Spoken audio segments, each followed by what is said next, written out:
जय हिंद। आप सभी का मेरे डिफेंस चैनल पे स्वागत है। तो आज के डिफेंस अपडेट वीडियो में 3 सबसे महत्वपूर्ण टॉपिक के बारे में डिस्कशन करने वाले हैं। तो जो वीडियो की पहली अपडेट है वो सुपर सुखोई फाइटर जेट में मीटियोर मिसाइल के इंटीग्रेशन को लेकर आ रही है।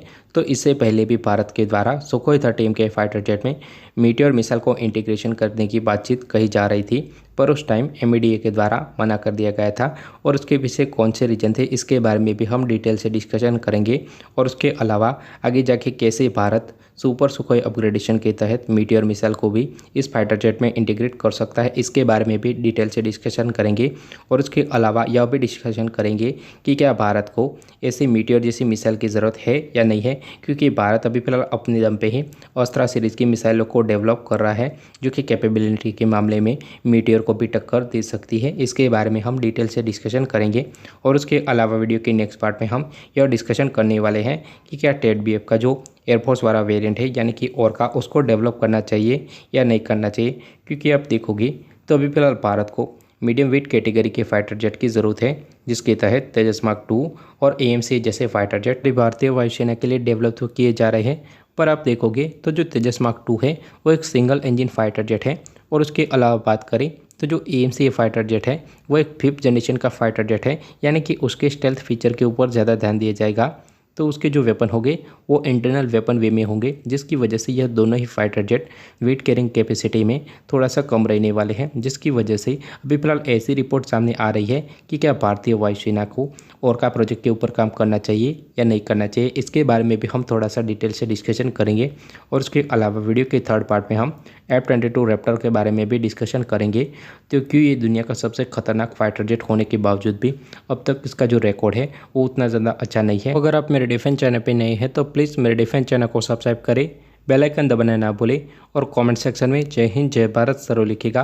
और इसके अलावा अगर आपको डिफेंस के रिलेटेड कोई भी क्वेश्चन हो तो आप अपना क्वेश्चन कमेंट सेक्शन में ज़रूर लिखिएगा, जिसका आंसर मैं अपने आने वाले वीडियो में दे दूंगा।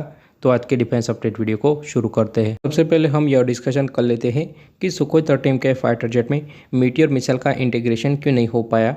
तो पहले भारत के द्वारा सुखोई 30 के फाइटर जेट में मीटियोर मिसाइल के इंटीग्रेशन की बात एमबीडीए से की थी, पर उस टाइम एमबीडीए के द्वारा मीटियोर मिसाइल का जो इंटीग्रेशन है वो सुखोई 30 के फाइटर जेट में करने से मना कर दिया गया था।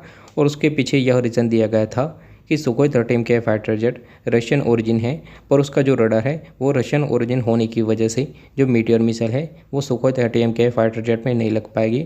और उसके अलावा तेजस मार्क 1 फाइटर जेट में भी इसी वजह से जो मीटियोर मिसाइल है वो इंटीग्रेट नहीं हो पाई थी, क्योंकि इसमें इजरायली मेड रडार लगा हुआ था। तो अगर इन दोनों ही फाइटर जेट में मेड इन इंडिया रडार आ जाता है तो एमबीडीए को मीटियोर मिसाइल लगाने से कोई भी एतराज़ नहीं होगा। के अलावा बात करें तो भी फिलहाल Bharat super Sukhoi upgradation program के तहत जो सुखोई 30 के फाइटर जेट हैं उसमें उत्तम मार्क 3 रडार को लगा रहा है। और जो ये प्रोसेस है वो 2025 तक का टाइम लेने वाली है। तो एक तरह से बात करें तो जो सुखोई 30 के फाइटर जेट है उनमें रशियन रडार को हटा के भारत के स्वदेशी रडार लग जाएंगे। पर उसके अलावा बात करें तो भारत अपनी स्वदेशी अस्त्रा सीरीज की भी मिसाइलों को डेवलप कर रहा है। जो अस्त्रा सीरीज की मिसाइल है उनकी परफॉर्मेंस मीटियोर मिसाइल के आसपास रहने वाली है। और अगर भारत सुखोई 30 के फाइटर जेट में मीटियोर मिसाइल का इंटीग्रेशन करना चाहता है तो यह चीज़ 2028 तक ही पॉसिबल हो पाएगी, क्योंकि जो उत्तम रडार है वो 2025 तक सुखोई 30 के फाइटर जेट में लगेगा। और उसके बाद इसके टेस्ट ट्रायल होंगे और उसके बाद जाकर मीटियोर मिसाइल का इंटीग्रेशन सुखोई 30 के फाइटर जेट में हो सकता है।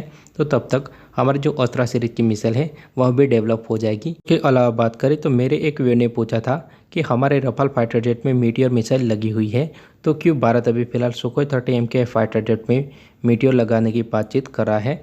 तो आपको मैं बता दूं कि आपको बालाकोट वाला किस्सा तो याद ही होगा। तो उस टाइम पाकिस्तानी F-16 के द्वारा हमारे सुखोई 30 के फाइटर जेट के ऊपर एमराम मिसाइल फायर की गई थी, पर बदले में हमारा सुखोई 30 के लॉन्ग रेंज की BVR मिसाइल न होने की वजह से उसको शूट डाउन नहीं कर पाया था, जिसकी वजह से भारत अभी लॉन्ग रेंज की मिसाइल चाहता था। तो हमारे रफाल के साथ जो मीटियोर मिसाइल आई तो है, पर रफाल फाइटर जेट एक लिमिटेड नंबर में है।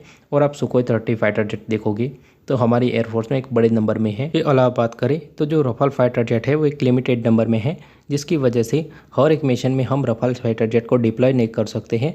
और अगर हमारे सुखोई 30 के फाइटर जेट में मीटियोर मिसाइल आ जाती है तो क्लोज रेंज में तो सुखोई 30 MK बहुत ही ताकतवर और तगड़ा फाइटर जेट है और मीटियोर मिसाइल आने से BVR रेंज में भी सुखोई 30 MK का मुकाबला कोई भी नहीं कर पाएगा, जिसकी वजह से भी फिलहाल भारत मीटियोर मिसाइल का इंटीग्रेशन सुखोई 30 MK में चाहता है। हम वीडियो के नेक्स्ट अपडेट के बारे में डिस्कशन कर लेते हैं। तो मेरे एक व्यूअर ने पूछा था कि क्या भारत को ओरका जैसे प्लेन के ऊपर काम करना चाहिए या नहीं करना चाहिए। तो जो आपका सवाल है वो बहुत ही ज़्यादा अच्छा है, क्योंकि आप देखोगे तो अभी फिलहाल भारतीय वायुसेना को मीडियम वेट कैटेगरी के फाइटर जेट की ज़रूरत है, जिसके तहत तेजस मार्क 2 जो कि मीडियम वेट कैटेगरी का फाइटर जेट है, इसके अलावा जो आने वाला 5th जनरेशन फाइटर जेट है EMCA, वह भी एक मीडियम वेट कैटेगरी का ही फाइटर जेट होने वाला है। और उसके अलावा बात करें तो जो MRFA प्रोग्राम है वह भी कहीं ना कहीं मीडियम वेट कैटेगरी के फाइटर जेट ही भारतीय वायुसेना में लाने वाला है।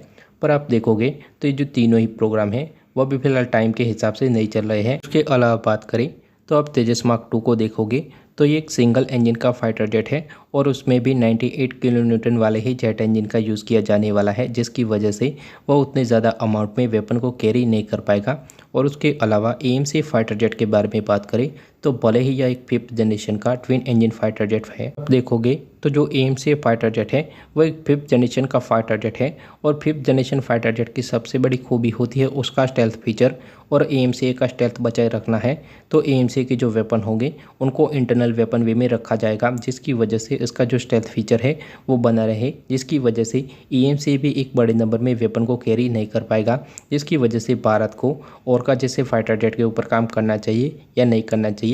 तो मेरा पर्सनली यह मानना है कि भारत को ओरका जैसे प्रोग्राम के ऊपर काम करना चाहिए और फॉरेन फाइटर जेट के ऊपर उतना ज़्यादा डिपेंड भी नहीं रहना चाहिए। इसके अलावा बात करें तो जो ओरका फाइटर जेट होगा वो तेजस मार्क 2 और EMCA की जो बीच की गैप है उसको भर पाएगा, पर भारत को जो फाइटर जेट की डेवलपमेंट की स्पीड है वह बढ़ानी होगी, तब जाकर इस प्रोजेक्ट के ऊपर भी काम किया जा सकता है।